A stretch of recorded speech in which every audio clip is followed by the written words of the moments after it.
홍준표 대표가 6개를 지키겠다. 17개 광역단체장 중에서. 근데 제가 봤을 때는 좀 어려운 목표치다. 이런 생각이 들고요. 역대 지방선거는 하나의 룰이 있습니다. 공식처럼.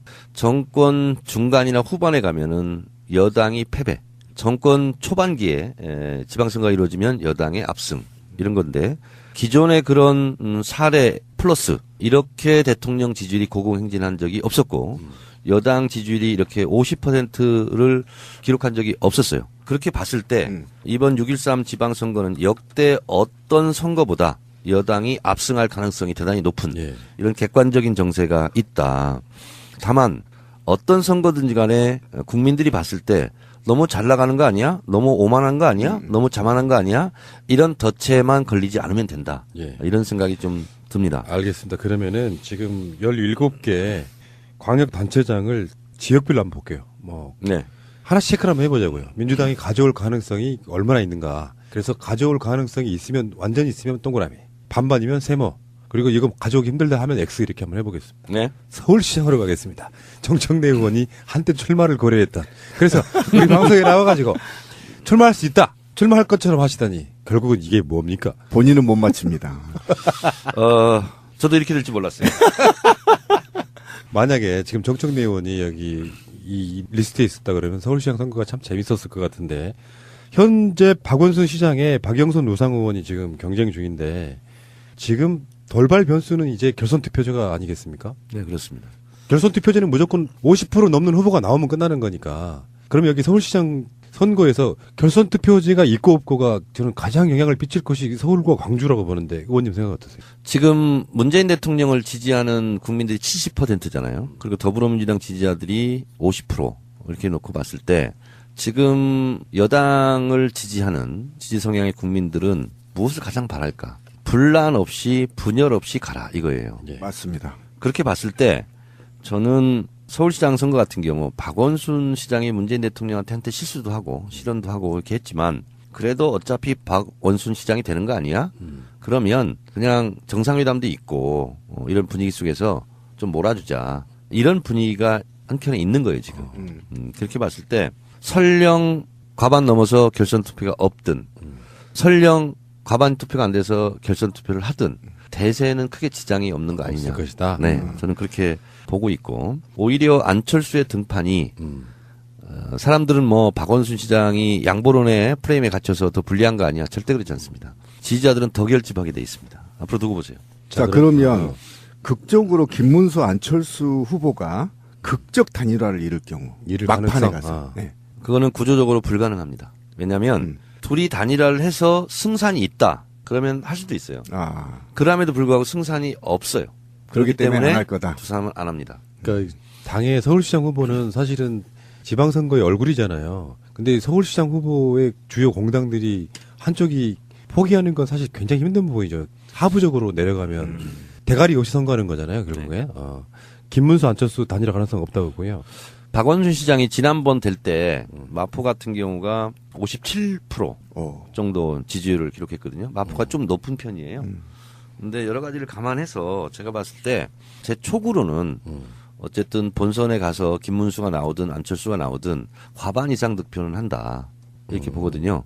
그러니까 이게 제가 왜 말씀드리냐면 이 과반 득표 가능성이 있다면 후보 단일화가 어렵다. 저는 이렇게 보는 거죠. 그러네요. 네. 자, 어쨌건 그러면은 서울은 동그라미. 네. 네, 동그라미.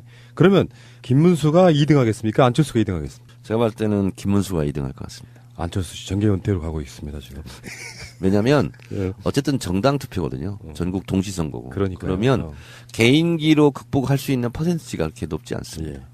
자, 경기도로 가겠습니다. 이거는 뭐 이제 가장 첨예한 어떤 선거 전이 벌어지고 있는 것인데요. 아유, SNS상에서도 상당히 뜨겁더라고요. 그러니까. 근데 여기서 좀 말씀하시기 곤란할 수도 있는데 현재 상태로만 분석해 주시면 됩니다. 네네. 양기대 전 광명시장, 이재명 전 성남시장, 전해철 의원. 일단 내부 경선 어떻게 될 것 같습니까? 우선 권리당원 50, 일반 국민 50 이렇게 가지 않습니까?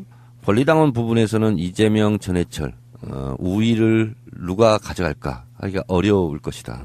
제가 봤을 때는 굉장히 어렵죠. 네. 그렇게 놓고 봤을 때 이 권리당원에 대한 지지 이것이 일반 국민으로 전이가 되느냐 안 되느냐 그것이 전해철 의원의 승부처라고 저는 생각하고 있습니다. 무슨 여기는 말인지 알겠어요. 그래서 경선이 시작되기 전에 권리당원들이 전해철 의원을 지지하는 지지세가 어느 정도로 가시적으로 드러나고 이것이 기사화되느냐. 이것이 전해철 의원의 가장 디테일한 전략 전술이 될 것이고요. 이재명 후보 같은 경우는 대선 후보였고 그리고 어쨌든 여론 지지가 지금 압도적으로 높은 상태에서 그 페이스를 유지하고 이것이 권리당원들에게 될 사람은 나다. 그러니 권리당원들도 나를 부탁한다. 이런 선거 전술. 이것이 부딪히는 지금 상황이다. 양기대 광명시장의 역전 가능성은 없죠. 제가 역전다방 커피를 좋아하기는 하는데요. 근데 어쨌든 내부 경제는 빅 매치겠네요. 이재명 전해철. 가장 재미있고 가장 재밌는 가장 네. 핫하게 붙었죠 지금. 기술도 좀 한번 쳐다볼 겸. 근데 이런 건 재밌겠네요. 있더라고요. 이제 섭외라든지 이런 문제로 캠프 측이나 후보와랑 이야기 비슷한 걸 해보면은 약간 대세론에 있는 후보들은 무이슈 전략으로 가려고 해요. 박원순 시장도 그렇고. 네. 이슈가 많이 붙으면 내 표가 떨어져 나갔으면 떨어져 나갔지 붙을 게 별로 없거든요. 그렇죠.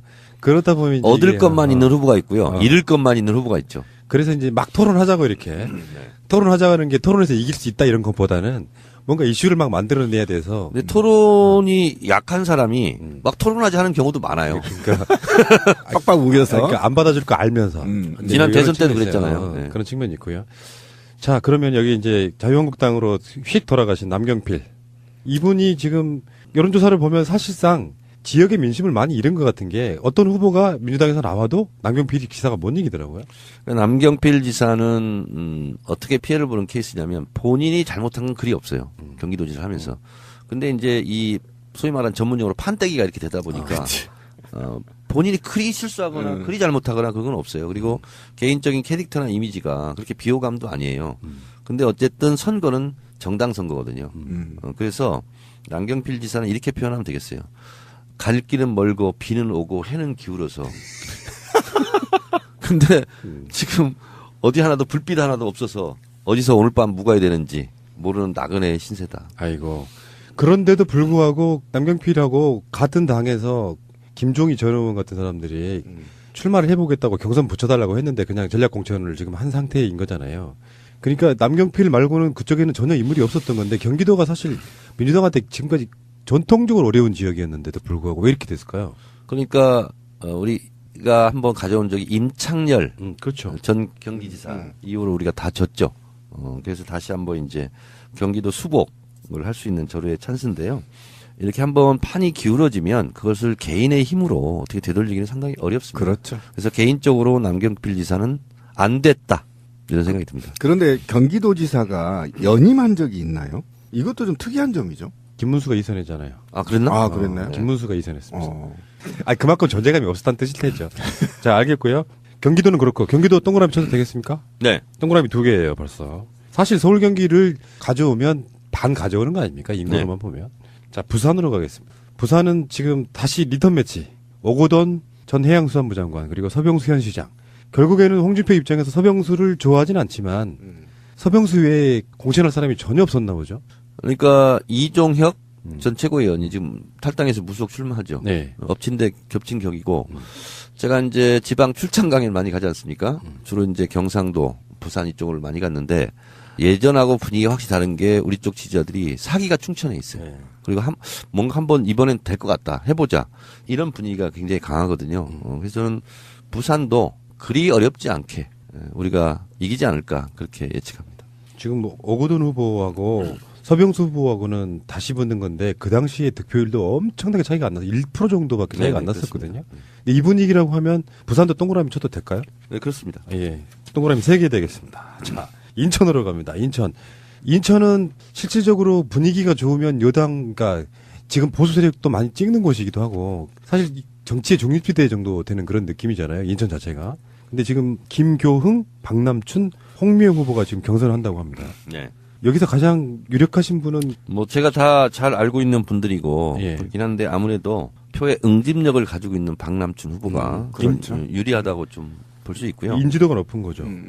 그런데 이제 유정복 현 시장 있지 않습니까? 예. 사실 이분도 남경필 비스무리한 분이에요. 왜냐하면 개인적으로 뭐 크게 실수했거나 밑보였거나 뭐 비위 호감이나 이런 건 아니에요. 근데 판이 뒤집히다 보니까 개인이 피해를 보는 이런 거죠. 그러니까 담벼락이 무너지고 있는데 거기에 본인이 지금 서 있는 거예요, 지금. 반대로 말하면 그렇게 잘한 것도 없다는 뜻이잖아요. 뭐 그렇습니다. 그러니까 음식 맛으로 치면 짜지도 않고 뭐 싱겁지도 않고 그냥 밍밍한 이런 젓갈도 안 들어가고. 공무원식으로 얘기하면 월급쟁이 시장. 네. 그러니까 유정복 시장 자체가 사실은 친박의 어떤 핵심 같은 서병수도 마찬가지고. 박근혜 전 대통령 측근이었죠. 예. 그럼 여기는 동그라미요, 아니면 여기도 뭐요? 동그라미죠. 확실합니까? 제가 말씀드렸잖아요. 수도권이 별로 관심 지역이 아니라고. 이제. 알겠습니다. 네. 그러니까 압승할 수 있다는 싱거운 거죠? 게임이 될 것 같다. 서울, 인천, 경기는 동그라미. 부산까지 해서 지금 동그라미 4개 가고 있어요. 자, 대구로 가겠습니다. 가장 관심 지역이죠. 대구. 네. 대구는 이상식, 이승천, 임대윤 후보가 지금 경선한다고 하네요. 대구는 김부겸 장관이 나갔으면 이길 수 있었어요. 예. 근데 아무래도 힘이 딸리는 상황이다. 이렇게 근데 왜 안 나가죠? 장관을 하고 있잖아요. 저희는 트위터에서 계속 나가라고 푸싱을 했는데. 그러니까 이런 그래서 안 나간 것 같은데. 1인 시위 한번 해볼까요? 앞에서 나가라고. 그러니까 이런 경우가 있다고 봐요. 네. 청와대에서 일부러 나가라고 하는 경우는 사실 제가 보기엔 별로 없다고 봐요, 현재는. 당에서 나가라고 하는 경우는 있죠. 그러니까 김혁준 장관 애를 정말 재밌게 들어줄 수 있는 부분 중에 하나가 이용섭 일자리 부위원장 케이스라고 봐요. 이분은 광주에서 권은희 후보한테 떨어진 이후에 앞으로 선거 안 나가겠다고 말씀하신 분이에요. 근데 다시 지방선거가 오니까 국회의원 선거 나갔다가 일자리위원회가 이제 실적이 나와야 될 시기에 그만둔 상태거든요. 이런 경우는 당의 요구도 아니고 청와대 요구도 아니고 저는 개인의 영달을 위한 선택이라고 보는데 장관을 시켜놨는데 나가서 확실하다. 물론 뭐 이게 현역 국회의원이 날아가는 측면도 있겠지만 그게 저는 진정성이라고 보거든요. 장관은 어차피 1년이든 2년이든 임명직이잖아요. 대구시장 하면 훨씬 더 좋을 수도 있었는데 여기에 그런 식으로 선거 이기기 위해서 무리하게 나가는 거를 안 하겠다 이런 차원 아니겠습니까? 지금 우리 푸나님이 약간 비판적으로 지금 멘트를 해주시는군요. 뭐 저도 일면 동의합니다. 그런데 말을 아끼시겠다. 그런데 만약에 제가 만약에 행자부 장관이라고 한다면 저로의 대통령 후보 1위로 올라설 수 있는 유일한 지금 방법 아닙니까? 한 방에 전국구로 올라올 수 있는 건데 대구 시장에서 승리하고 돌아오면 이런 좋은 기회를 왜 놓쳤을까? 저는 뭐 일반 시민으로서 이해가 좀 안 가요. 전국구를 크는 건 저 혼자 크게 그냥 드세요. 알겠습니다. 왜 자꾸 부추겨요 지금? 그러니까 김부겸 스타일로 보면은 제가 그분을 뭐 잘 알지는 못하는데 연설하는 거 보면 스타일이 그대로 나오더라고요. 대구에서 대구 사람들 자아 비판하는 연설 유명하잖아요. 정치적 유불리 이런 걸 떠나가지고 장관직만 열심히 수행 잘해도 대선 후보로서는 손색 없다고 느끼는 거라고 생각이 들고요. 아무래도 대구는 지명도 이런 게 좀 많이 좀 우리가 떨어지는 게 사실이죠. 예. 그래서 현재 자유한국당에서는 권영진 현 시장하고요. 김재수, 이재만, 이진훈. 이재만 이분 참. 이분도 굉장히 선거를 되게 여기저기 잘 나가시는 분이네. 여기서 권영진 시장이 될 가능성이 없죠. 아무래도 현역 프리미엄이 있기 때문에 그리고 본인이 뭐 4년 전부터 사실은 이제 지자체장들은요. 4년 내내 사전선거 운동 한다고 생각하시면 돼요. 그 자체가 그 선거 운동. 그러니까요. 예. 자, 그러면 세모일까요? 그 엑스표 할까요? 디테일할수록 우리가 좋아요. 또 X를 가하기는 좀 그렇잖아요. 예. 그래서 세모와 X표 사이. 뭐야. X표를 정확하게 X를 끊는 게 아니라 시오자로 해서. 그러면 지금 바른미래당에서는 특별한 사람이 안 보이긴 하는데 만약에 바른미래당의 후보가 그 지역에서 나름 신망이 있는 사람이 하나 나오고 자유한국당이 나오고 그러면서 대구 쪽에 굳이 예를 들자면 홍은학 의원이나 예. 김부겸 의원 이런 사람들이 나갔다면 가능성이 진짜 있었다는 거죠. 가능성이 있었습니다. 예. 특히 김부겸 장관이 나갔으면 저는 뭐 충분히 승산이 있었다 이렇게 보는 거죠. 다음에 강원도로 가겠습니다. 강원도는 경쟁자들이 없어요. 여기저기나 다. 최문순 지사하고 평창 올림픽과 연관이 있죠. 여기는 좀 무투표 당선 이런 것 좀 했으면 좋겠어요. 네. 다른 당 후보들이 다 안 내고 최문순으로 몰아주고 최문순 지사가 뭐 너끈이 되지 않을까. 근데 신기한 게 이 동네는요. 평창 올림픽 덕도 있다 그러지만 기초 자치단체나 그런 의원들은 다 저쪽을 몰아주는데 네. 왜 도지사는 이쪽 분을 뽑는 이유가 뭐예요? 나도 그거 궁금했어. 그러니까 제가 봤을 때는 최문순 지사가 어쨌든 소탈한 이미지 그리고 얼굴이 못생긴 거에 대해서 상당히 본인이 오히려 강점으로 지금 그래서 거기 있잖아요. 소문났어요. 무슨 말만 하면 네네네네네네 그래가지고 그래서 개인 캐릭터가 상당히 좀 장점인 거죠. 그리고 제 개인적으로는 제 17대 초선했을 때 제 보좌관이 최문순 18대 의원할 때 제가 수출했어요. 그래서 거기서 지금 핵심으로 활동하고 있습니다. 사실 최문순 후보가 야 단일 후보예요. 네. 일대 때에. 그렇습니다. 저는 광역단체장 중에서 그래도 가장 자기 몸을 낮추는 그런 사람이다 이렇게 생각합니다. 아주 좋게 생각합니다. 예. 그래서 지금 자유한국당에서는 정창수 후보가 지금 나서고 네, 있긴 정청래요? 한데. 정창수. 아, 하고 싶으세요? 아니, 갑자기 제 이름을 부르는 것 같아서. 권해드릴까요? 네. 정청래 후보가 강원도의 자유한국당 후보로 나가면 당선될 수 있을까요? 속보 나가나요?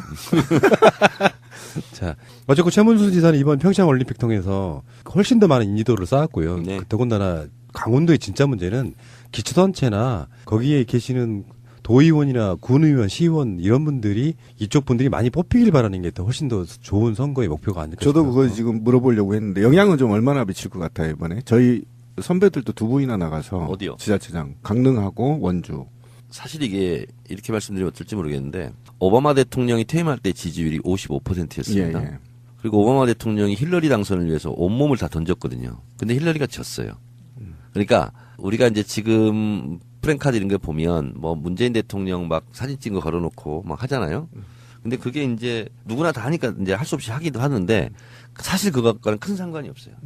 그러니까 우리 국민들이 문재인 대통령을 엄청 지지하는 건 맞잖아요. 근데 사진 건다고 되는 건 아닌 것처럼 최문순 지사가 인기가 있다고 해서 그것이 강원도에 있는 지자체장까지 영향력을 행사하지는 않아요. 제가 봤을 때. 이런 거를 이름하여 지방선거의 인물투표라는 표현 쓰죠. 네. 우리 쪽이 저쪽에 기반이 많이 없었던 측면도 있는 거죠. 그러니까 기초로 가면 갈수록 조직선거라는 거죠. 그렇습니다. 그러니까 국회의원하고 지자체장하고 또 달라요. 국회의원은 정치 선거라면 지방선거는 인물 선거 이런 성향이 더 강하죠. 그런 분들이 보기엔 좋은 대학 나오고 스펙이 좋은 분들을 뽑아주려는 성향이 좀 있긴 해요. 특정 지역으로 가면은. 자, 지금까지요, 동그라미가 5개의 시어자가 하나입니다.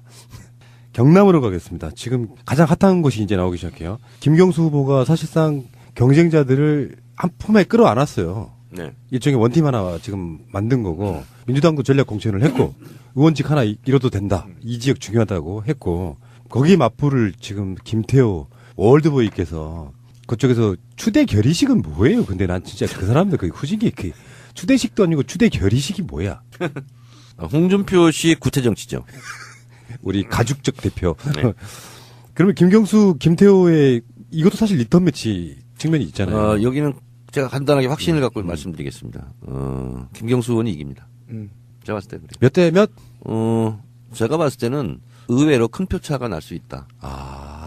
지금 언론에서는 장사할 게 없으니까 계속 김태호, 김경수, 김태호 어떻게 될까? 뭐 아슬아슬 뭐 이렇게 쭉 얘기를 하는데 제가 봤을 때는 저가 경상남도에 강연을 제일 많이 다녔습니다. 그런데 밑바닥 정서가 김경수 나오면 된다. 이런 게 완전히 바뀌었고 1년 전부터 그렇게 돼 있었어요. 네. 그러니까 이제 선거를 조심스럽게 바라보는 분들은 여론조사가 아무리 잘 나와도 막상 뚜껑 열어봐야 아는 거 아니냐라고 말씀하시는 분들 꽤 있는데 현실적으로 경남은 완전히 바뀌었다라고 느끼신다 이런 거죠. 네. 동그라미 쳐도 됩니까? 그래서 오히려 저는 경남 같은 경우가 관전 포인트인데 관심이 많으면 많을수록 김경수 후보에게 대단히 유리하게 돼 있다. 그래서 지금 보수 언론 같은 경우는 괜히 김경수 떨어뜨리려고 괜히 관심 지역으로 설정해서 계속 뭐 둘이 화면 비추고 하는데 그러면 그럴수록 김태호 후보한테는 불리하다 이렇게 보시면 돼요. 아 그렇군요. 그러면 김경수 의원 지역구에 보궐선거도 같이 하는 거잖아요. 그렇습니다. 이쪽은 가져올 수 있나요? 그러겠죠. 아 그래요? 네. 걱정 안 해도 됩니까? 네, 걱정 안 해도 됩니다. 그러니까 왜 이런 표현은 적당하지 않은 거 아는데 한 방법이 없어 그러는데요. 말도 안 되는 인물을 공천하지만 않는다면 그런 분이요. 자해 공천만 하지 않는다면. 근데 여기에 지금 현재 저 김현철 씨나 노건호 씨 설도 있잖아요. 이루어질 가능성은요. 제가 어떤 방송에 어제 누가 물어보더라고요. 그래서 이렇게 얘기했어요. 노건호 씨랑 제가 대화를 해본 결과 아버지 노무현 대통령에 대한 자질 그리고 정치판을 읽는 눈 이건 충분히 갖고 있어요. 그리고 심지어 유머 감각까지 예, 그렇죠. 갖고 있더라고요. 그래서 후보로서 못할 건 없다. 그러나 이것은 개인의 선택이라기보다는 전체 여권의 풍향계가 될 수 있기 때문에 그것은 본인의 의지는 저는 뭐 있는지 없는지는 모르겠어요. 근데 이것은 전체 지방선거 판을 좌우할 수 있는 폭발력 있는 그렇죠. 거기 때문에 종합적으로 판단해봐야 되겠다. 조심스럽다 이거죠. 네. 그리고 나쁜 프레임에 걸려들면 이게 또 이제 뭐 이상한 쪽으로 흘 수도 있어서. 네, 그렇습니다. 자, 지금 동글뱅이, 동그라미가 6개 가고 있습니다. 경북으로 가겠습니다. 경북은 사실 기대는 별로 안 하지만 이런 지역에 뛰어들어서 뭔가 열심히 싸우려고 하는 분들을 위해서라도 저는 이름을 한번 드리고 싶어요. 오중기, 예, 오중기 후보. 뭐 거중기 이렇게 생각하시면 되겠습니다. 아, 이름이 참 좋아요. 예, 불굴의 의지의 사나이. 예. 그러니까 자기들이 가능성이 넘친다고 생각하는 대구하고 경북이 후보들이 좀 넘치는 편인데요. 지금 이철우 의원 가장 먼저 뛰어들었었고, 근데 아직까지 의원직 사퇴는 안 하고 있네요. 이철우 빨리 의원직 사퇴하라고 우리가 방송했던 적이 있어서 남유진 전 구미시장. 여기 이제 현직 시장이 3선을 했기 때문에 김광림, 박명재 이런 후보들이 나오고 있고요. 여기는 그냥 우리가 의리로라도 세모 쳐드릴까요? 아니면 동그라미 한번 쳐버릴까요? 확. 사실상 쉽지 않죠. 아, 그렇죠.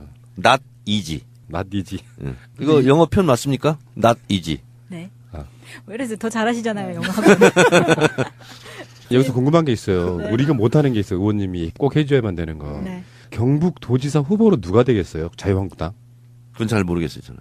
그쪽에 관심이 없어요, 저는. 느낌적 느낌이 있잖아요. 이 지명도나 이런 걸로 봤을 때 사실 남유진 같은 경우도 구미시장 하면서 완전히 박정희 빠 뭐 이런 느낌이지만 우리한테는 약간 좀 이상한 사람이지만 그쪽 지역에서는 그게 인기를 좀 끌었나 보더라고요. 그러니까 박명재 의원이 사실 노무현 대통령 때 행자부 장관 했던 아, 사람이에요. 그랬지 생각해보니까. 예, 그리고 저쪽으로 이제 투항한 그런 케이스인데 뭐 렛대로 뭐 경력 그런 걸로 보면 장관 경력은 이제 이분밖에 없는 거죠 지금. 그리고 이제 김광림 의원 같은 경우는 기재부 공무원 출신이고 뭐 자유한국당 정책위 의장 뭐 이런 거 있을 거예요. 그리고 이철우 의원은 이제 뭐 경상북도 부지사 출신입니다 이분이. 예, 그래서 누가 될지는 잘 모르겠습니다. 여기에 이제 바른미래당에서는 권오울이라든지 박재홍 이런 사람들이 출마한다 그러는데 어쨌건 당선되는 것만이 목표는 아니고요. 착실히 뿌리를 잘 열어가지고 득표율이 올라갈 수 있다면 다음 선거나 다음 국회의원 선거나 등등에 영향을 끼칠 거라고 보거든요. 근데 경북도 모르죠.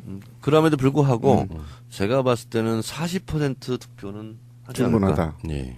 거기다가 이제 깨어있는 시민들이 또 경북에 있는 지인들한테 전화해서 설득하면 될 가능성도 있습니다. 만약에 말이에요. 오준기 후보가 여기서 당선되면 대선 후보 가는 거죠. 그렇죠. 바로 가는 거죠. 바로 저의 맞수가 되겠군요. 예. 자, 문제의 지역으로 가겠습니다. 충남입니다.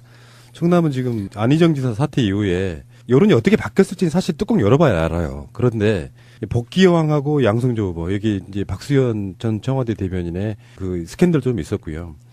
거기에 이인재 씨를 데리고 는 바람에 사실은 이게 반전 효과 아닐까요?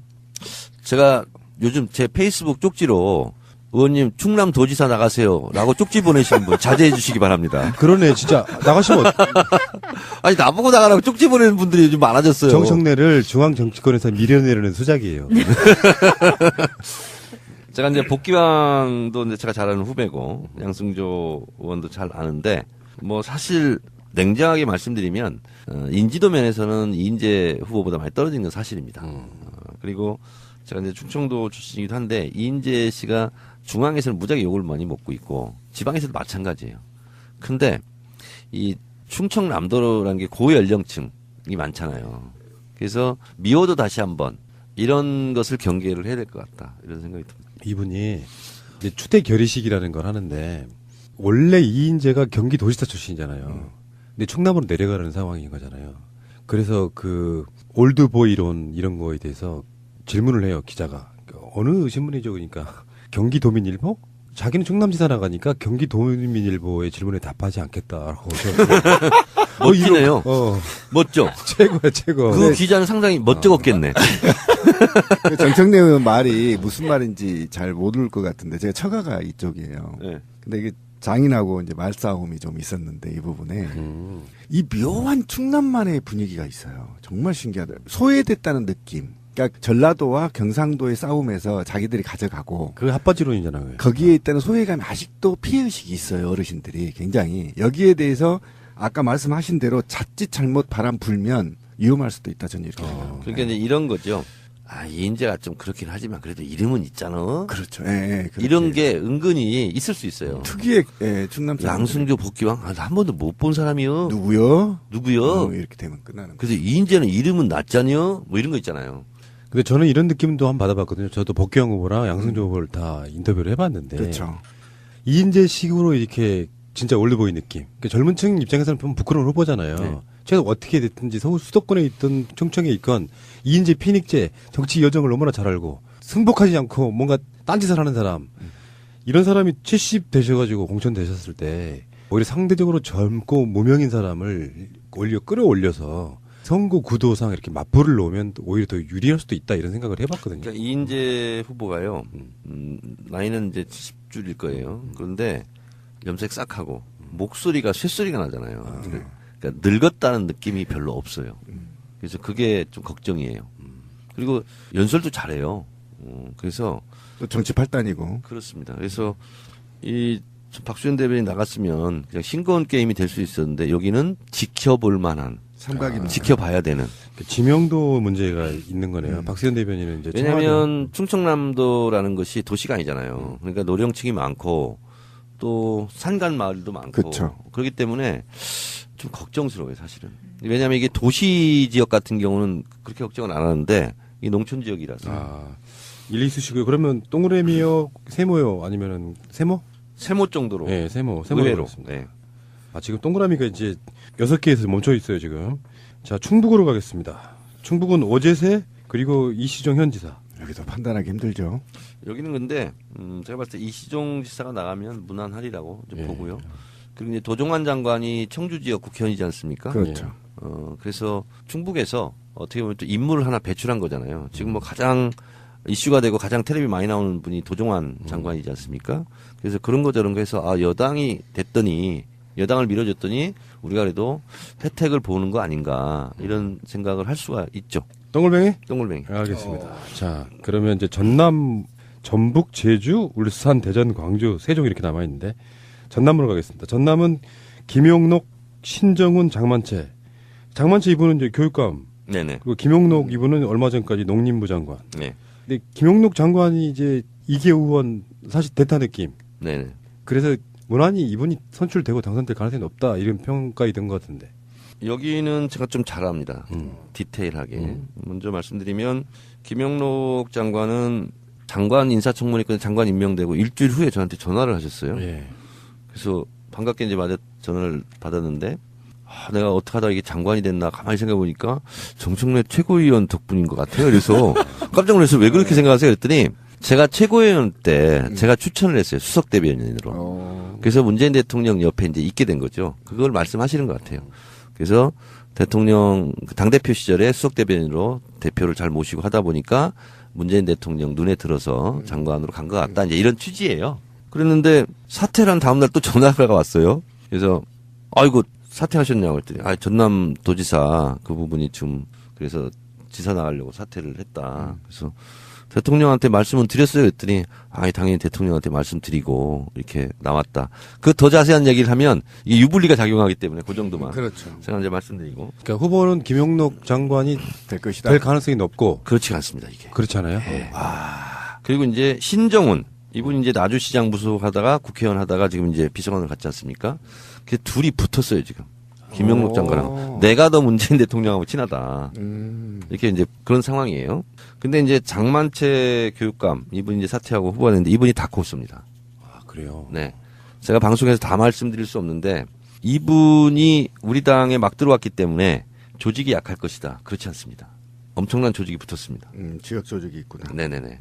그러니까 전남지사가 선거 자체가 당내 경선이 굉장히 이슈가 될 수도 있다. 네. 지금까지는 좀 조용할 거라고 예상했습니다. 그리고 박지원 의원은 불출마할 가능성이 대단히 높아진 상황. 그렇겠죠. 그래서 당내 경선이 되면 그분이 아마 지사로 될 것 같은데 그래서 제가 봤을 때는 오히려 갓 입당한 장만채 이 후보를 예의주시해라. 그럼 김영록 장관은 뭐예요? 사실은 이 선거에 나갈 생각이 없었잖아요. 그러니까 준비가 많이 부족했던 것 같아요. 그럼 여기 결선도 있잖아요. 네네. 네. 재밌겠네요. 그러니까 의외로. 김영록, 신정훈 여기가 지금 약간 좀 서로 신경전이 좀 과열된 상태인 것 같습니다. 그 신정훈 후보는 지금까지 준비를 좀 해왔었나 보네요. 근데 이분이 이제 나주에 무소속으로 나주시장을 하신 분이잖아요. 그래서 이제 또 학생운동권 출신이고 그렇죠. 그러다 보니까 이제 조직적인 감각은 이제 뛰어난 분이죠. 그런데 나주에서 평도 좋고. 근데 숨겨진 1인치 전남 도지사는요. 소위 말해서 동부권과 서부권에 또 약간 소지역주의가 있어요. 그래서 여수, 순천, 광양 여기가 절대 다수입니다. 인구로 보면. 그게 동부권이잖아요. 그래서 동부권, 여수, 순천, 광양 여기가 과반 이상이에요. 인구가. 그래서 이 세 개 지역을 잡는 사람이 굉장히 유리한 거죠. 어쨌건 민주당으로 보면 동글뱅이. 네네. 자, 전북으로 가겠습니다. 김춘진, 송하진 현 지사. 네. 김춘진 후보하고 여기도 그냥 넘어갈게요. 네. 이거는 뭐 마땅히 나오시는 분이 동글뱅이. 없는, 네, 동글뱅이. 자, 제주도로 가겠습니다. 지금 요 제주도 여기가 재밌을 것 좀 같아요. 재밌죠. 지금 민주당에서는 김은남, 문대림 두 후보가 나왔고요. 그리고 자유한국당에서는 김방훈이라는 후보가 나오는데 이거는 잘 모르겠고요. 죄송해요. 바른미래당에서는 지금 원희룡 지사가 바른미래당을 탈당해서 무소속으로 나올 것이다. 네. 근데 왜 그래요? 바른미래당 간판을 달면 오히려 간표 요인, 마이너스 효과가 있는 거죠. 그리고 제주도는 전통적으로 무소속이 또 당선된 사례도 많고 그렇기 때문에 제가 원희룡 지사라 할지라도 저는 무소속으로 나갈 것 같아요. 뭐 자유한국당이나 바른미래당 간판을 다는 것이 오히려 족쇄가 되기 때문에 그래서 무소속으로 나가는 것이 원희룡 지사 개인으로는 굉장히 잘한 판단입니다. 그런 거고요. 김우남, 문대림 이렇게 있는데요. 김우남 전 의원은 제주도당위원장 오랫동안 했죠. 제주도가 이제 지역구가 3개인데요. 그런 면에서 보면 조직 작업은 충분히 했는데 문대림 후보가 이제 문재인 정부 비서관이고 또 문재인 대통령하고 얼굴 생김새가 비슷해요. 같은 문씨고. 저번에 그 딱지 끊으신 분 아니에요? 그렇습니다. 딱지 끈 거 돈 내야 된다고 하시는 네, 네, 네. 그런데 여기야말로 누가 될지 모르는 상황인데 일단 경선이 그렇고요.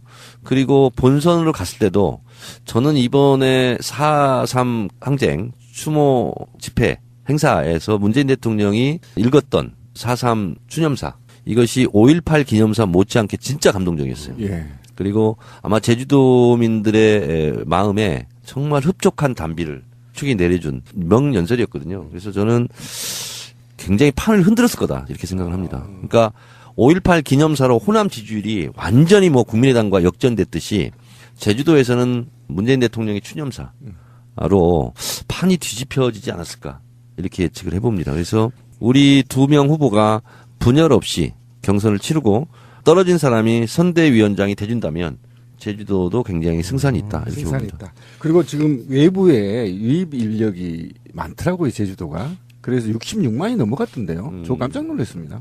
거의 70만 원대에 지금 입박하는데 네네. 거의 뭐 30만 대가 외부에서 유입된 거잖아요. 육지에서.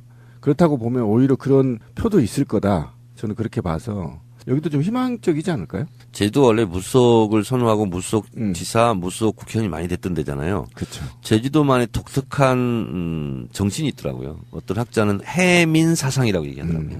제주도만의 독특한. 그런데 지금 4.3 행사를 계기로 해서 많은 부분이 여당에게 유리하게 작용할 것 같습니다. 야성을 되찾아가겠다 이렇게 보시면 되겠네요. 네네. 화제가 됐던 괜당 이런 이야기도 나오는데 제주 지역의 국회의원 오영훈 의원하고 인터뷰 얼마 전에 했는데요. 4.3 때문에. 원희룡 지사가 4.3에 대해서 노력한 게 거의 없대요. 4.3에 관련된 행사가 거의 안 나타나고 그러다가 4.3이 되고 선거가 임박하니까 이제서야 4.3 이야기하고 있는 진정성 없는 지사라고 맹비난하시던데. 어쨌건 동그라미예요? 세모예요? 세모와 동그라미 사이. 의미가 좀 있는데. 그러면 반달이네. 왜냐하면 여기가 이제 방금 말씀하시다시피 괜당 이런 게 있잖아요. 한짓 걸리면 다 아는 사람들이에요. 그리고 4.3으로서 뭉쳐져 있고. 그래서 저는 김우남 문대림 이분이 경선 이후에 갈등, 분열만 없으면 승산이 있는데 이게 또 그렇지가 않아요. 그러네요. 네, 그래서 그것이 걱정됩니다. 그리고 떨어진 사람의 입장으로 보면 열심히 돌아줄 수가 없는 게 이 사람이 자리를 잡으면 나는 다음에 희망이 없잖아요. 그래서 그거를 이해 못할 바는 아니나 대승적 차원에서 둘이 잘 합쳤으면 좋겠어요. 근데 이제 그런 개념에서 연합정부 비슷하게 요즘에 많이 나오잖아요. 원팀 해가지고. 네. 시청이나 도청에 들어갔을 때 상대쪽 스텝도 이렇게 데려오고 막 이런 과정들. 네. 자, 알겠습니다. 여기는 이제 완전한 동그라미가 돼야 되는데 반달 정도 하겠습니다. 자, 울산. 울산 이 부분이 사실상 어쩌면 득템할 수 있는 좋은 기회 아니냐. 네, 울산도 쉽지 않습니다. 어쨌건 납이지. 송철호 변호사, 송철호 후보가 이쪽이고 네. 자유한국당은 지금 동생의 비리랑 얽혀 있는 김기현 현 시장이 있고요. 바른미래당에는 이영희 후보가 나온다 그러는데 문재인 대통령이 울산에서 홍준표를 이긴 지역이잖아요. 대선 때. 물론 이제 인물에 따라서 다를 수 있겠지만 왜 어렵다고 말씀하신 이유가 뭐예요? 여기가 정몽준 무속으로 몇 선 했던 지역이잖아요. 그리고 이제 노동조합이 활성화됐고 그런데 그게 또 선거는 또 그렇지 않더라고요. 희한해요. 예, 희한한 경우입니다. 그래서 여기는 또 소위 말하는 이제 민중당 진보 세력도 강하고 거기도 후보를 낼 거 아닙니까? 그렇게 봤을 때 우리로서는 객관적 구도로는 유리하지 않은 지역입니다. 그리고 인물로 봤을 때 인물로 우리가 우위를 점하고 있다라고 말하기도 어려운 상황 이런 거거든요. 그래서 제가 봤을 때는 not easy. 나디지 쉽지 않는데 보수의 분열 뭐 이런 정도가 좀 더 커지면 근데 어떨까요? 여기는 아마 바른미래당은 뭐 제가 봤을 때 5% 이상 가져갈까요? 그쪽에 파괴력이 너무 없다. 너무 없어요. 예. 그렇군요. 그러면은 이거 세모? 세모와 X 사이겠죠. 그렇지. 네. 에이 그렇구나. 내가 이번 지방선거 개표 뚜껑을 딱 열었는데 부산, 울산, 경남이 파란색으로 물들면 그때는 제가 예상이 틀린 걸로 생각을 해서 마찬님 손에 장을 지지겠습니다. 뭐 뗐어요? 준비하겠습니다. 알겠습니다. 그러면 시효자 정도가 될 것 같고요. 대전으로 가겠습니다. 대전은 박영순, 이상민, 허태정 후보가 민주당에 나와 있고요. 네. 자유한국당에서는 박성효 후보가 나와 있고. 여기는 전반적으로 분위기가 어때요? 박영순, 이상민, 허태정 중에? 제가 어제 대전 강연이 있어서 갔다 왔습니다. 네. 갔다 왔는데 이제 허태정 후보가 왔더라고요. 그래서 저하고 사진을 찍자고 그래서 나하고 사진 찍는 게 무슨 뭐 도움이 되냐? 그랬더니 도움이 된다고 찍고 갔는데. 충남하고 대전은 연결돼 있죠, 사실. 지역 그렇습니다. 정서가. 네, 근데 그렇습니다. 좀 성격이 달라요. 약간 다른 게 있어요. 여기도 그렇게 쉬운 지역은 아닙니다, 사실. 그래요. 예. 그리고 이제 혼전이죠. 허태정 후보가 이제 구청장을 2번 했어요. 그 2번 하면서 평은 굉장히 좋은 것 같아요, 주변에. 그리고 이제 박영순 후보는 이번에 청와대 행정관인가 뭐 하다 내려봤는데 워낙 많이 떨어졌어요, 여긴 또. 그래서 또 떨어진 사람, 뭐 이렇게 돼 있어요, 사실은. 이상민 의원은 또 다른 이상민 지역도 의원은 있잖아요. 이제 사선 의원이긴 한데, 글쎄요, 뭐 그렇게 두각을 나타낸다고 볼 수는 없어요, 지금. 이러면은 그러면 권선택 전 시장이 중간에 그만둔 거잖아요. 사실은 아웃됐죠. 이게 어떤 선거의 이슈가 될 수 있을까요? 그건 그렇게 크지는 않은 것 같아요. 지금 이제 분위기상. 그래서 어쨌든 여기 3명이 경선을 해서 1명으로 결정이 될 텐데 박성효 후보는 전 대전시장 출신이거든요. 아, 그렇지, 맞죠. 그러네. 그러니까 이게 박근혜가 테러 당했을 때 면도칼 테러 당했을 때 대전은요 해서 뒤집어져서 당선된 사람이 박성효입니다. 맞아요. 네네. 자, 여긴 뭐 어떻게 해요? 이거 세모인가? 여기는 세모와 동그라미 사이. 반달. 좀 희망이네요. 어렵구나. 생각보다 지역을 디테일하게 가니까 네. 말처럼 쉬운 것이 없네요. 그렇습니다. 세종부터 먼저 갈게요. 세종은 150% 당선. 네. 말 하나 많아. 실제로 이제 이번에 자유한국당이 개헌안 내놓으면서 서울을 수도로 한다라는 그 문구가 들어있더만요. 그러니까 이게 지방선 영향을 끼칠 수 있다고 수도는 옮길 수 있는 거잖아요. 근데 그렇죠. 행정수도인 세종을 만든 건 참여정부 때부터 이거 그래서 사실 충청권에서 그런 식으로 하면 니들 선거에 어려워질 수 있다는 경고가 나오는 뭐 이런 이야기도 좀 있더라고요. 어쨌건 세종시는 이해찬 의원, 뭐 노무현 대통령, 문재인 대통령까지 포함해가지고 거의 완고한 아성을 지금 하나 만들어 놨더만요. 네네. 자, 광주로 가겠습니다. 광주는 강기정 사실상이에요. 강기정 양양자 이용섭 이 후보가 아마 경선에 돌입할 것 같은데 광주는 지금 강기정 양양자 이용섭 후보가 다음 주에 사실상 경선을 하게 되는 이런 분위기인데 강기정 후보는 구청장 2분하고 일단 3자 단일화를 해버렸고 네. 그리고 윤장현 현 시장은 중간에 포기해버렸고 네. 이용섭 후보는 사실 대세론처럼 보였지만 이게 판세가 요동치고 있는 상태 아닙니까? 그러니까 현직 광역지자체장이 출마 포기를 한 특이한 경우입니다. 광주.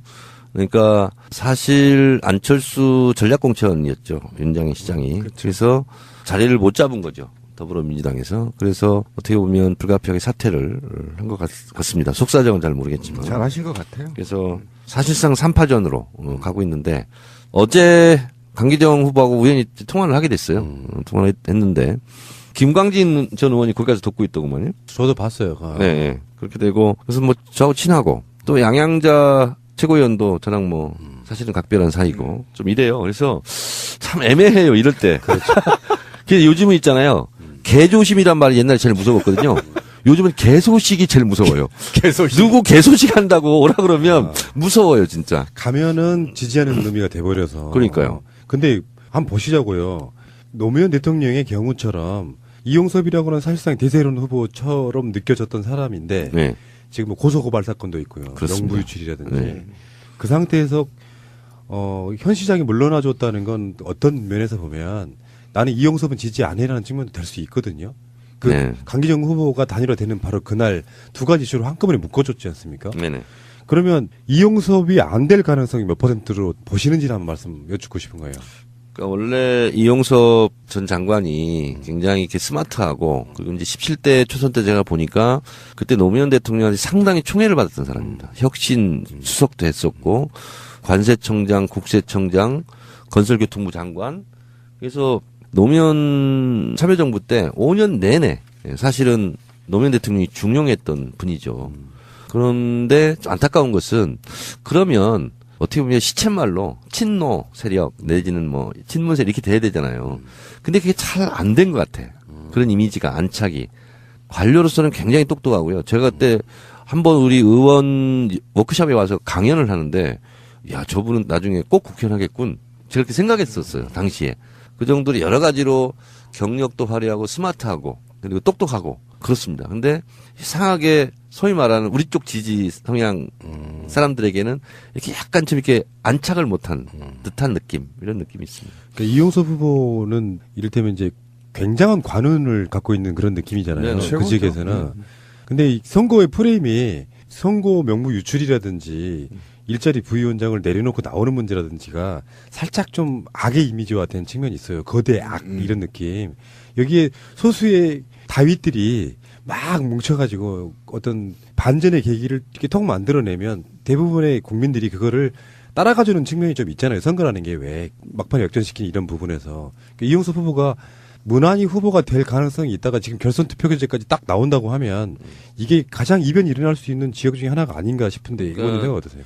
우리 지지자의 관점이 아니라 일반 국민 광주 시민의 입장에서 보면 예를 들면 이런 거예요. 양양자 후보가 국회의원을 한번 했던 경력이 있다거나 아니면 무슨 장관 한번 했던 경력이 있거나 뭐 이러면 상당히 유리하게 아마 원사이드에 갈 수도 있어요. 근데 이제 그런 면이 없어요 지금 사실. 그렇죠. 그리고 삼성에 있다가 갑자기 이렇게 영입이 돼서 들어와서 한번 낙선한 경력 그리고 여성위원장 하고 있는 거. 근데 우리가 생각하는 것과 우리 당원과 지지자가 생각하는 것과 일반 시민이 생각하는 건 달라요. 그렇죠. 그러니까 시쳇말로 이런 거 있어요.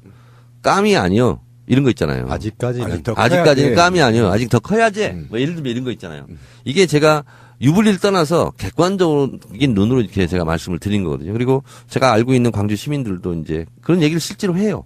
그래서 좀 더 크지. 그렇지. 크고 나오지. 뭐 이런 게 이제 있는 게 사실이에요. 그런 과정이 있긴 근데 하잖아요. 또 그렇게 봐버린다. 그런 과정으로. 또 문재인 대통령 지지자들 입장에서는 또 양양자를 뭐 굉장히 강고하게 지지하는 또 층이 있죠. 팬덤도 그리고, 있고 그리고 저하고도 좀 친하기도 하고 그래서 하여튼 근데 이게 저희가 별건 아니지만 와달라 뭐하달라 이런 얘기를 많이 들어요. 근데 아직까지 못 갔어요 제가 광주를.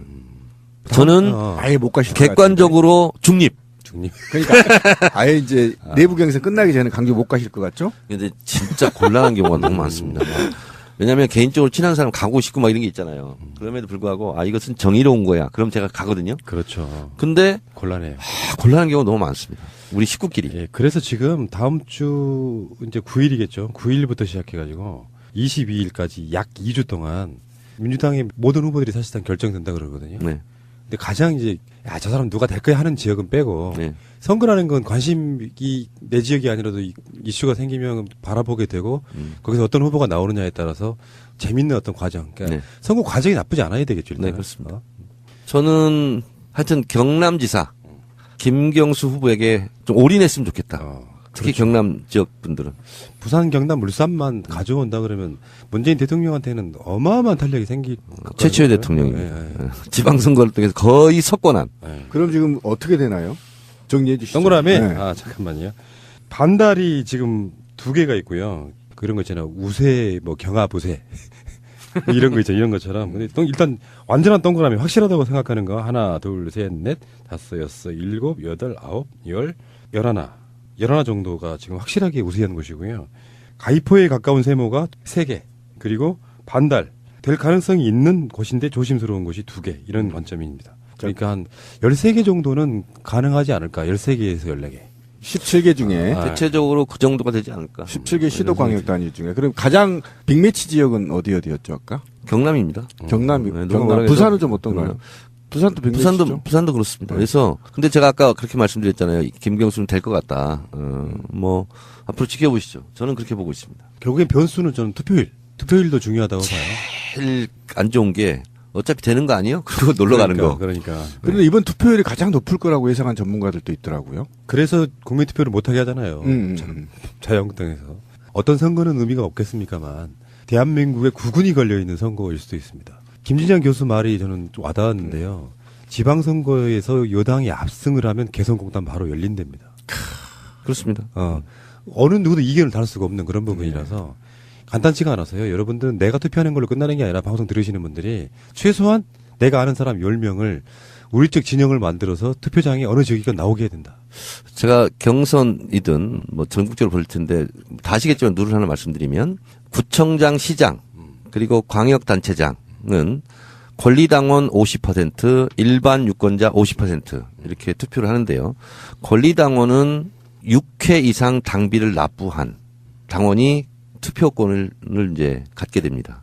그래서 각 기초단체별로, 광역단체별로 6회 이상 납부를 하신 권리당원들은 ARS로 전화가 옵니다. 반드시 자기 권리 행사를 해주시기 바랍니다. 각 지역에서. 네네. 제가 또 관심 지역이 하나 있습니다. 프라님. 마포. 구청장. 그 이야기 하려고 했어. 그 이야기 하려고 그랬어. 자, 여러분들 이제 방송 들으시다가 까먹었죠. 초반에 나왔던 바로 그 이름이요. 사실 정청래 의원한테는 우리가 빚이 있는 거잖아요. 그렇죠.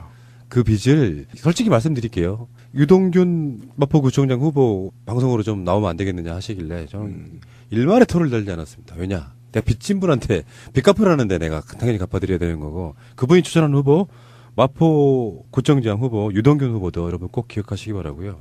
정청래 의원을 말씀을 듣고 보니까 이제 마음이 좀 놓이네요. 불안불안하거든요. 우리 같은 사람들은. 근데 끝까지 어쨌든 지지를 소홀하면 안 돼요. 그러니까 경남, 경북이나 대구도 내가 사는 지역이 아니라고 해서 관심을 끊으면 안 되고요. 거기에 지인이 누구 있는데 전화번호를 확인해서 전화 한 통 아까 말하신 대로 한 통화라도 해주는 것. 예. 그것이 바로 개성공단 열리는 길이라는 거잖아요, 지금. 그죠? 선거에서는 절대로 해서는 안 되는 거. 잘난 척.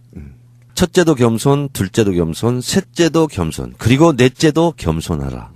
그게 승리의 비결입니다. 예. 후보자들입니다. 선거에서 욕심 같으면 모든 지역을 다 파란색으로 물들이고 싶지만 그렇게 되면 그 다음 선거의 모든 선거는 다 여당 책임론으로 갈 겁니다. 민주주의 국가에서 일부 지역은 그 지역에 누군가 가져갈 수는 있다고 생각해요. 문제는 핵심 지역인 곳에서는 무조건 이겨야 된다. 선거의 승패를 가를 곳이기 때문이죠. 예를 들면 경남 같은 곳인데 정말 김경수 후보에게 굉장히 많은 분들이 지인 전화 돌려가지고 표가 갈 수 있도록 한번 노력했으면 좋겠어요. 이 지역만큼 부산, 경남, 울산만큼은. 자, 알겠고요. 좋은 시간이었고요. 정청래 의원 방송에 나와줘야 이게 재밌어. 팟캐스트 하는 그 뭐랄까 재미랄까요? 고기를 먹었으면 냉면을 먹어야겠죠. 그런 느낌이고요. 대선급 전직 의원 정청래 의원과 함께하는 시간이었습니다. 홍준표 대표가 6개를 지키겠다. 17개 광역단체장 중에서. 근데 제가 봤을 때는 좀 어려운 목표시다. 이런 생각이 들고요. 역대 지방선거는 하나의 룰이 있습니다. 공식처럼. 정권 중간이나 후반에 가면은 여당이 패배. 정권 초반기에 지방선거가 이루어지면 여당의 압승. 이런 건데 기존의 그런 사례 플러스 이렇게 대통령 지지율이 고공행진한 적이 없었고 여당 지지율이 이렇게 50%를 기록한 적이 없었어요. 그렇게 봤을 때 이번 6.13 지방선거는 역대 어떤 선거보다 여당이 압승할 가능성이 대단히 높은 예. 이런 객관적인 정세가 있다. 다만 어떤 선거든지 간에 국민들이 봤을 때 너무 잘 나가는 거 아니야? 너무 오만한 거 아니야? 너무 자만한 거 아니야? 이런 덫에만 걸리지 않으면 된다. 예. 이런 생각이 좀 듭니다. 알겠습니다. 그러면은 지금 17개 광역단체장을 지역별로 한번 볼게요. 뭐 네. 하나씩 체크를 한번 해보자고요. 민주당이 가져올 가능성이 얼마나 있는가. 그래서 가져올 가능성이 있으면 완전히 있으면 동그라미. 반반이면 세모. 그리고 이거 가져오기 힘들다 하면 X 이렇게 한번 해보겠습니다. 네. 서울시장으로 가겠습니다. 정청래 의원이 한때 출마를 고려했던. 그래서 우리 방송에 나와가지고 출마할 수 있다. 출마할 것처럼 하시다니 결국은 이게 뭡니까? 본인은 못 맞춥니다. 저도 이렇게 될지 몰랐어요.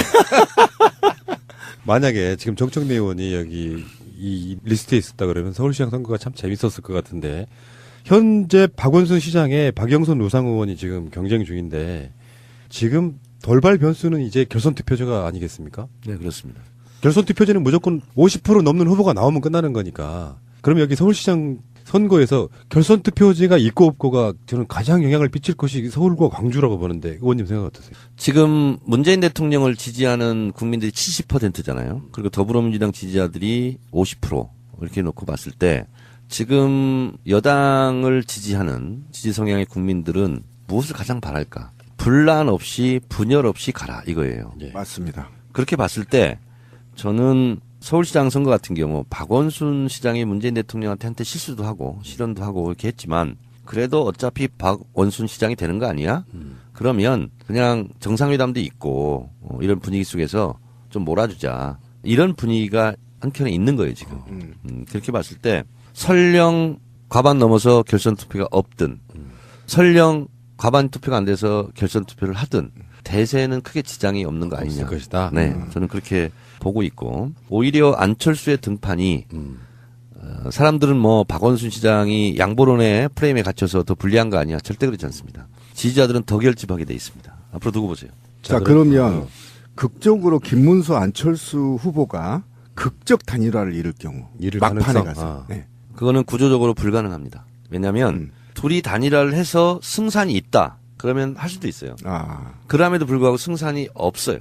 그렇기 때문에 안 할 거다. 두 사람은 안 합니다. 그러니까 당의 서울시장 후보는 사실은 지방선거의 얼굴이잖아요. 근데 서울시장 후보의 주요 공당들이 한쪽이 포기하는 건 사실 굉장히 힘든 부분이죠. 하부적으로 내려가면 대가리 없이 선거하는 거잖아요. 결국에.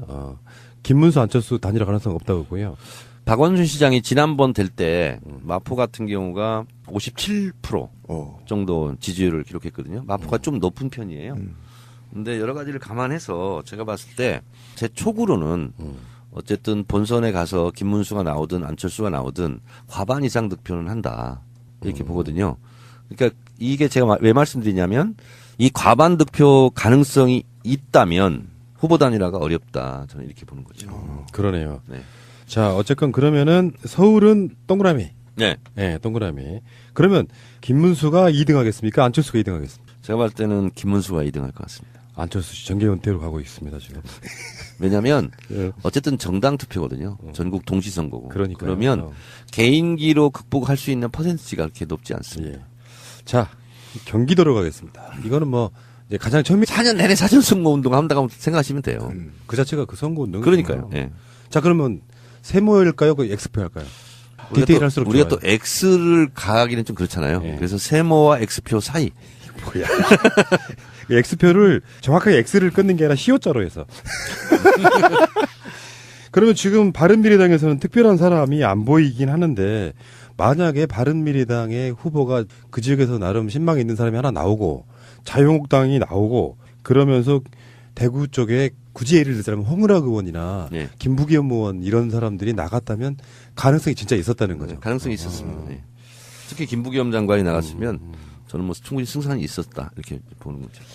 다음에 강원도로 가겠습니다. 강원도는 경쟁자들이 없어요. 여기저기나 다. 최문순 지사하고 평창 올림픽과 연관이 있죠. 여기는 좀 무투표 당선 이런 것 좀 했으면 좋겠어요. 네. 다른 당 후보들이 다 안 내고 최문순으로 몰아주고 최문순 지사가 뭐 너끈이 되지 않을까. 근데 신기한 게 이 동네는요. 평창 올림픽 덕도 있다 그러지만 기초 자치단체나 그런 의원들은 다 저쪽을 몰아주는데 네. 왜 도지사는 이쪽 분을 뽑는 이유가 뭐예요? 나도 그거 궁금했어. 그러니까 제가 봤을 때는 최문순 지사가 어쨌든 소탈한 이미지 그리고 얼굴이 못생긴 거에 대해서 상당히 본인이 오히려 강점으로 지금 그래서 거기 있잖아요. 소문 났어요. 무슨 말만 하면 네네네네네네네네네 그래가지고 그래서 개인 캐릭터가 상당히 좀 장점인 거죠. 그리고 제 개인적으로는 제 17대 초선했을 때 제 보좌관이 최문순 18대 의원할 때 제가 수출했어요.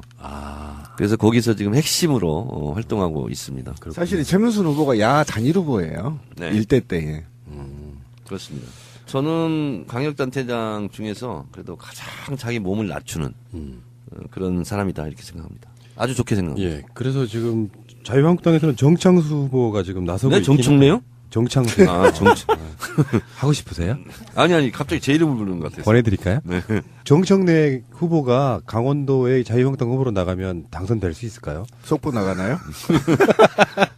자, 어쨌건 최문수 지사는 이번 평창 올림픽 통해서 훨씬 더 많은 인지도를 쌓았고요. 네. 더군다나 강원도의 진짜 문제는 기초단체나 거기에 계시는 도의원이나 군의원, 시의원 이런 분들이 이쪽 분들이 많이 뽑히길 바라는 게 더 훨씬 더 좋은 선거의 목표가 아닐까 저도 싶어요. 그거 지금 물어보려고 했는데 영향은 좀 얼마나 미칠 것 같아요 이번에. 저희 선배들도 두 분이나 나가서 어디요? 지자체장 강릉하고 원주. 사실 이게 이렇게 말씀드리면 어떨지 모르겠는데 오바마 대통령이 퇴임할 때 지지율이 55%였습니다. 예, 예. 그리고 오바마 대통령이 힐러리 당선을 위해서 온몸을 다 던졌거든요. 근데 힐러리가 졌어요. 그러니까 우리가 이제 지금 프랭카드 이런 거 보면 뭐 문재인 대통령 막 사진 찍은 거 걸어놓고 막 하잖아요. 근데 그게 이제 누구나 다 하니까 이제 할 수 없이 하기도 하는데 사실 그것과는 큰 상관이 없어요.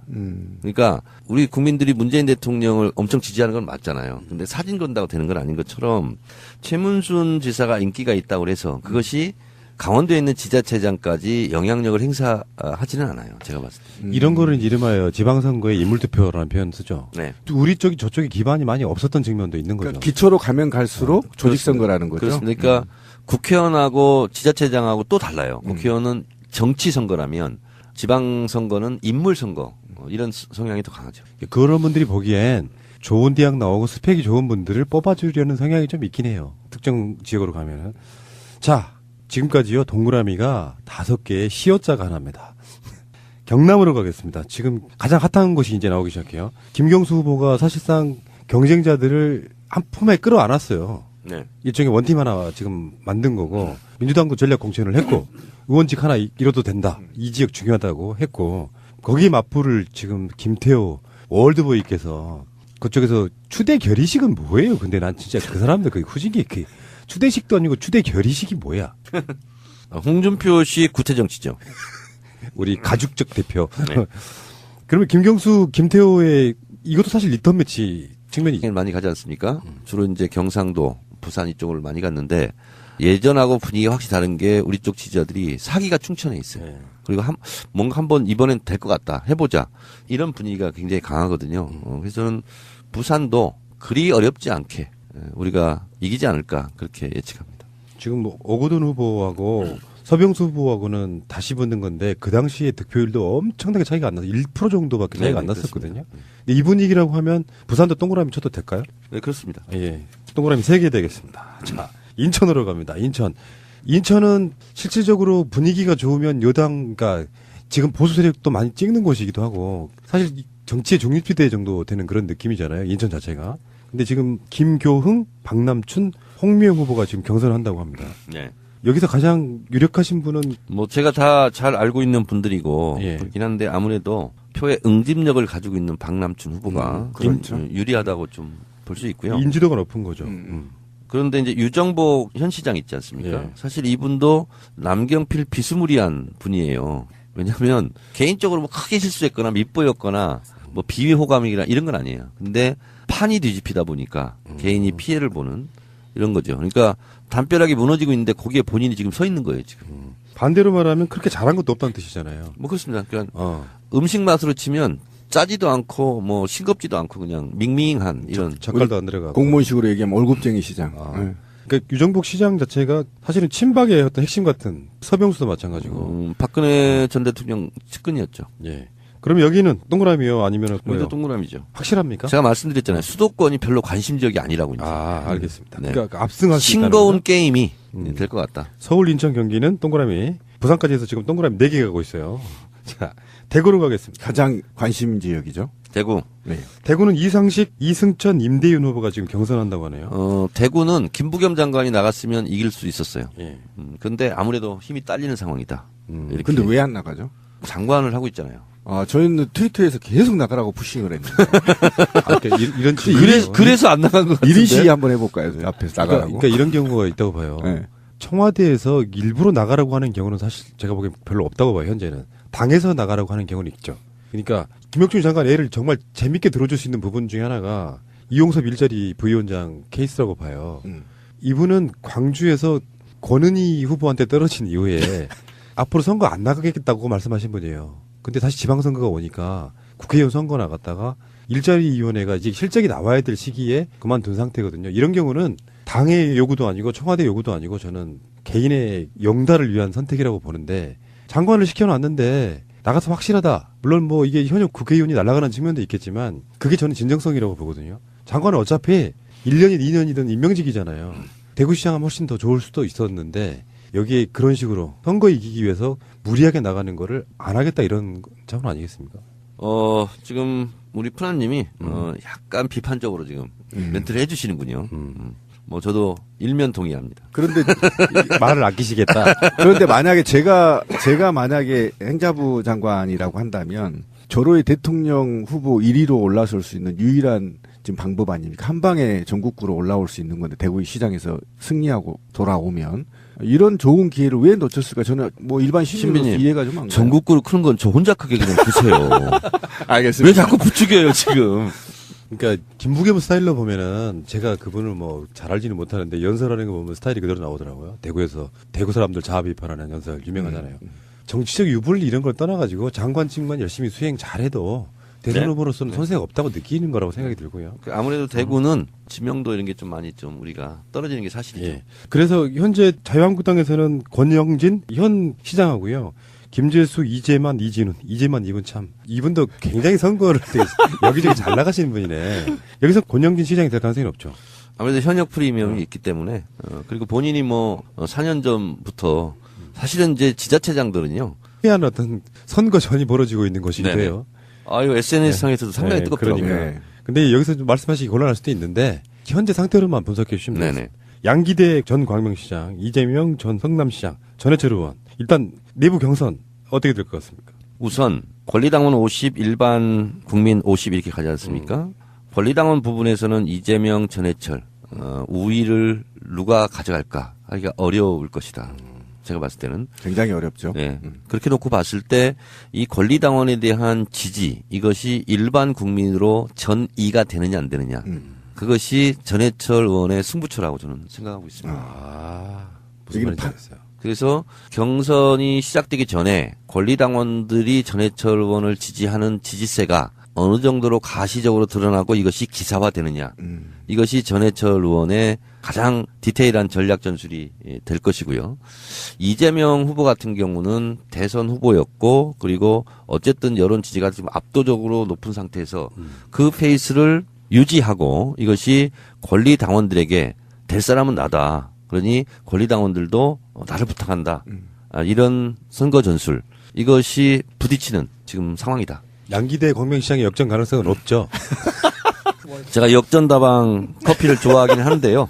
근데 어쨌든 내부 경제는 빅 매치겠네요. 이재명 전해철. 가장 재미있고 가장 재밌는 가장 네. 핫하게 붙었죠 지금. 기술도 좀 한번 쳐다볼 겸. 근데 이런 건 재밌겠네요. 있더라고요. 이제 섭외라든지 이런 문제로 캠프 측이나 후보와랑 이야기 비슷한 걸 해보면은 약간 대세론에 있는 후보들은 무이슈 전략으로 가려고 해요. 박원순 시장도 그렇고. 네.